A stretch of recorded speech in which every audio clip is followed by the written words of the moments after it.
தினமொரு வசனம். லூக்கா 6வது அதிகாரம் 35வது வசனம்.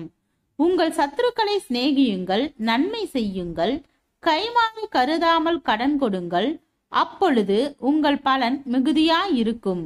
உன்னதமானவருக்கு நீங்கள் பிள்ளைகளாயிருப்பீர்கள். அவர் நன்றி அறியாதவர்களுக்கும் துரோகிகளுக்கும் நன்மை செய்கிறாரே.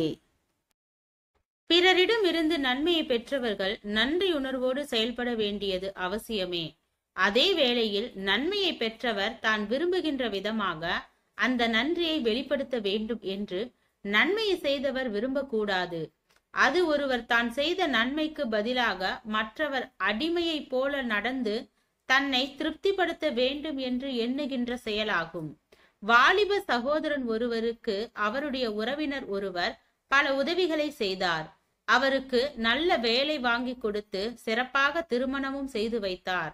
ஆனால் பல உதவிகளை தியாகமாக செய்த அவர் ஒரு நாள் அந்த உறவை முறித்து கொண்டதோடு அந்த சகோதரன் நன்றி கெட்டு போய்விட்டார் என்று விளம்பரமும் செய்தார்.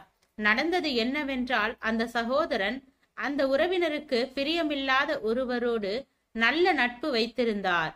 இதுவே அவருடைய வெறுப்பின் காரணமாகும். சிலர் நன்மை செய்வதில் மிகவும் தாராளமாகவும் ஆர்வம் மிகுந்தவர்களாகவுமே உள்ளனர். ஆனால் நன்மையை பெற்றவர்கள் நன்றியுடையவர்களாக இருக்க முடியாதபடி எதையாவது செய்து விடுகிறார்கள். தங்களின் மனநிலைக்கு ஏற்ப நன்மையை பெற்றவர்கள் எல்லா நிலையிலும் செயல்பட வேண்டும் என்ற எதிர்பார்ப்பு மற்றவர்கள் நன்றி உணர்வோடு நடந்து கொள்ள முடியாமல் செய்து விடுகிறது.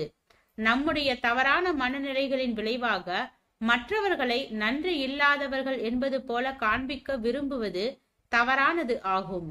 நன்மை செய்வது என்பது தேவனுக்கு மிகவும் பிரியமான ஒன்றாகும். அதனால் நிச்சயம் மிகுந்த ஆசீர்வாதங்கள் உண்டு. ஆனால் நாம் செய்த நன்மைக்கு பதிலீடாக மற்றவர் எப்போதும் நம்முடைய உணர்வுகளுக்கு ஏற்ப நடக்க வேண்டும் என்ற எதிர்பார்ப்பு அந்த ஆசீர்வாதங்களை தடை செய்து விடுகிறது. எனவேதான் அநேகர் எத்தனையோ உதவிகளை பிறருக்கு செய்தும் அதற்குரிய பலன்களை கர்த்தரிடத்திலிருந்து பெறாமல் போய்விடுவார்கள். ஏனென்றால் உதவி பெற்றவர் தங்களை எப்பொழுதும் பிரியப்படுத்திக் கொண்டிருக்க வேண்டும் என்று அவர்கள் விரும்புகின்றனர். நாம் எதை செய்தாலும் அதனை கர்த்தருக்காக செய்வதாக எண்ணி பிறரிடமிருந்து அதிகமாக எதிர்பாராத மனப்பக்குவத்தை உருவாக்கி கொள்ள வேண்டும். ஜெபம். தேவனுக்கு ஸ்தோத்திரம். தேவனே, நாங்கள் பிறருக்கு செய்யும் உதவிக்கு பிரதிபலனை தேவனிடமிருந்து பெற்றுக்கொள்ள கிருபை பாராட்டும். ஆமென்.